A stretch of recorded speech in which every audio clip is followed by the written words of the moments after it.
Norway asked for the monster. Now the monster is walking toward them. For days, this matchup felt like a possibility, a dangerous idea waiting in the bracket. Brazil had survived Japan in a dramatic 2-1 knockout win, decided by Gabriel Martinelli deep into stoppage time. Norway then defeated Ivory Coast 2-1, with Erling Haaland scoring the late winner in the 86th minute. And just like that, the clash was confirmed. Brazil versus Norway, July 5th in New Jersey. This is not just another World Cup match. This is a collision between two football realities. On one side, Brazil, a 5-time world champions, the most iconic yellow shirt in football history. A team that just looked elimination in the face against Japan and came back like giants always do. On the other side, Norway, a nation living its greatest modern football moment. A country carried by belief, discipline, and the most terrifying striker on earth, Erling Haaland. And here is what makes this game feel like destiny. Norway has history against Brazil. Real history, painful history. In 1998, Norway stunned Brazil 2-1 at the World Cup and advanced from the group stage. Norway are also one of the rare national teams with an unbeaten record against Brazil in men's international football. 2 wins and 2 draws in 4 matches. That is not a statistic. That is a warning.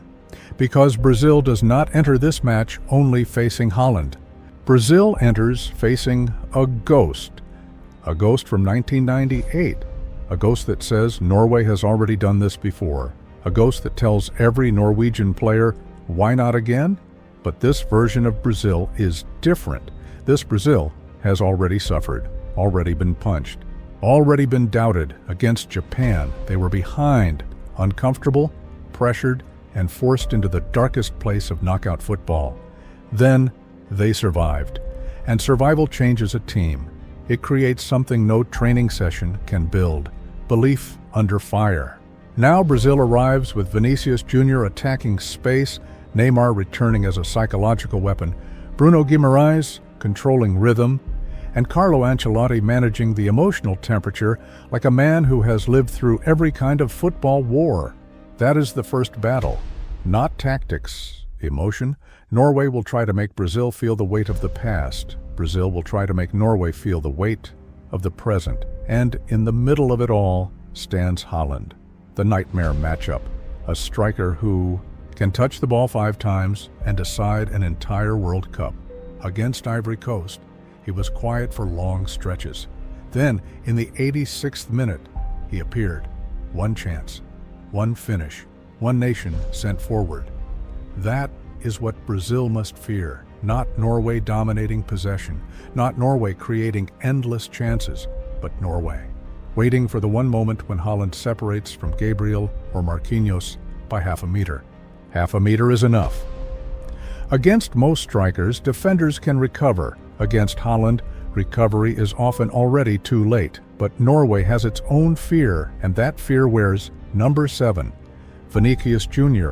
Because if Norway push too high, Brazil can destroy the space behind them.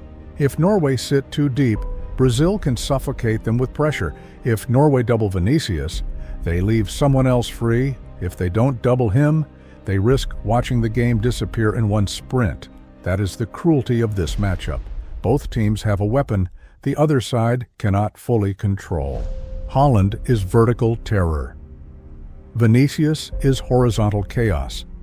One attacks the box like a machine, the other attacks defenders like a storm. And somewhere between those two forces, this match may be decided. But the deeper question is this: can Norway survive the emotional weight of Brazil? Because eliminating Ivory Coast is one thing. Eliminating Brazil is something else entirely. Brazil does not lose like an ordinary team. To beat Brazil, you must defeat the players, the shirts, the history, the crowd, and the invisible pressure that grows every time the game remains alive. Japan learned that lesson. They scored first. They believed. They saw the upset. Then Brazil dragged them into the final minutes and broke the dream. Now Norway gets the same opportunity, the same danger, the same trap. And maybe that is why this matchup already feels enormous. Because Norway wanted Brazil. Now, Brazil is here, and the question is no longer whether Norway can dream.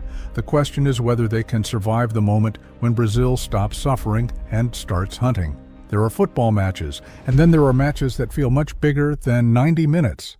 Brazil versus Norway belongs in the second category, because once the whistle blows, the scoreboard won't be the only thing on the line. One nation is trying to protect a legacy, the other is trying to create one. And history has a strange habit of making those moments unforgettable. Here's the first thing almost nobody is talking about. Norway has nothing to lose. That alone makes them dangerous. Nobody expects Norway to win the World Cup. Nobody demands perfection from them. Nobody will call their tournament a failure if they lose to Brazil. That freedom changes everything. It allows players to take risks, to attack, to believe, to dream. Brazil doesn't have that luxury. Brazil carries 5 stars onto the pitch every single time, 5 stars, and the weight of more than 2 decades without lifting football's biggest trophy. Every misplaced pass becomes a headline. Every missed chance becomes national debate. Every victory is expected. Every defeat becomes history. That pressure destroys some teams, but the greatest Brazilian generations have always transformed pressure into fuel. And that is exactly what Carlo Ancelotti has been building. He hasn't tried to recreate the Brazil of Pelé or Ronaldo or Ronaldinho. He has created something different, a Brazil that doesn't panic, a Brazil that accepts suffering, a Brazil that understands something most teams never do. The World Cup isn't won by the team that plays the prettiest football. It's won by the team that survives the ugliest moments. Japan proved that. For over an hour, Brazil looked uncomfortable. The rhythm disappeared. The confidence disappeared. Even the fans inside the stadium became nervous. Yet, when the moment finally arrived, Brazil didn't hesitate. Champions rarely do, and that changes everything heading into Norway.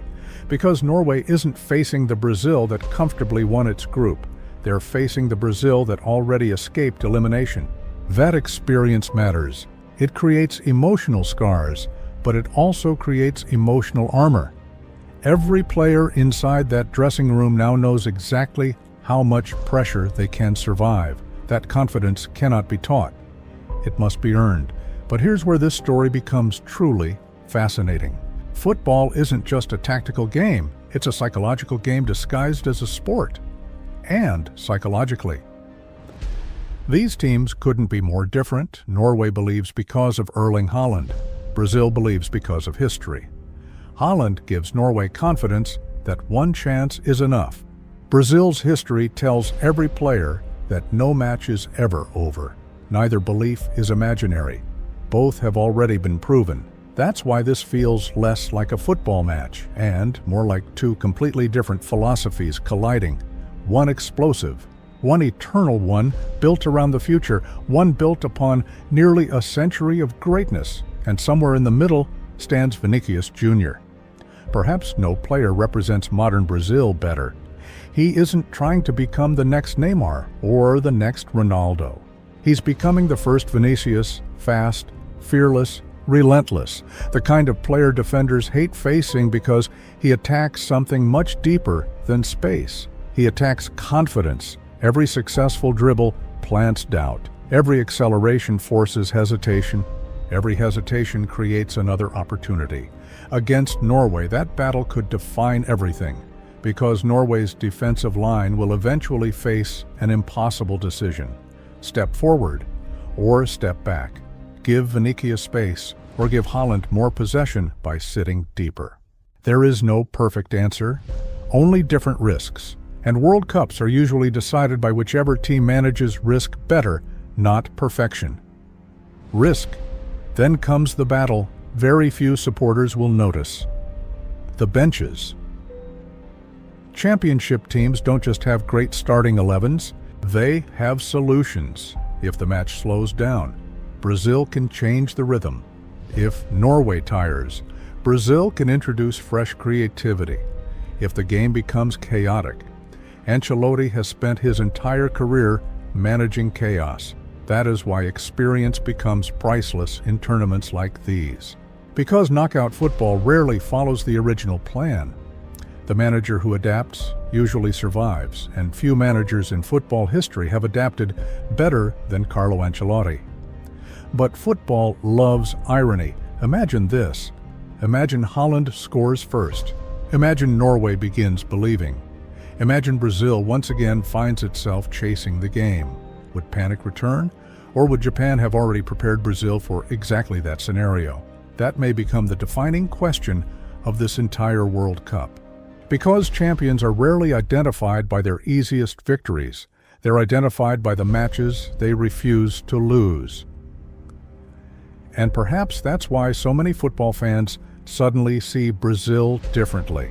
Not because Brazil looks unbeatable, because Brazil looks inevitable. Those are completely different things. Unbeatable teams often disappear. Inevitable teams keep finding answers, again and again and again. Then suddenly, they're standing in the final. That's how dynasties are built, not through perfection, through resilience. Now, let me leave you with one final thought. Every World Cup reaches a point where the tournament quietly chooses its true contenders. Sometimes it's a dominant performance. Sometimes it's an unforgettable comeback. Sometimes it's simply surviving when everyone expected you to fall. Maybe Japan was that moment for Brazil. Maybe Norway becomes the confirmation. Or maybe Norway writes one of the biggest stories this tournament has ever seen. That's exactly why football remains the greatest sport on Earth, because 90 minutes can destroy decades of expectation, or create legends that live forever. One side carries 5 stars, the other carries 1 of awe. The most feared strikers in world football, one side is protecting history, the other is chasing it. And when those two realities collide, the result rarely stays inside the stadium, it becomes part of football history. So, here's the question every fan should answer before kickoff. What is stronger? The hunger of a nation trying to build its greatest achievement, or the DNA of the only country that has conquered the World Cup 5 times? Because when the final whistle blows, one of those stories will survive. The other will become just another chapter in football's endless memory. And if there's one lesson this World Cup has already taught us, it's this: never mistake Brazil's silence for weakness. Sometimes the most dangerous giant is the one that doesn't need to remind the world who it is. It simply waits until the world remembers on its own. Now it's your turn. Does Norway have what it takes to shock the 5-time world champions, or did Japan accidentally create an even stronger Brazil by forcing them to survive? Who wins this clash and why? Leave your prediction below. The football world is watching.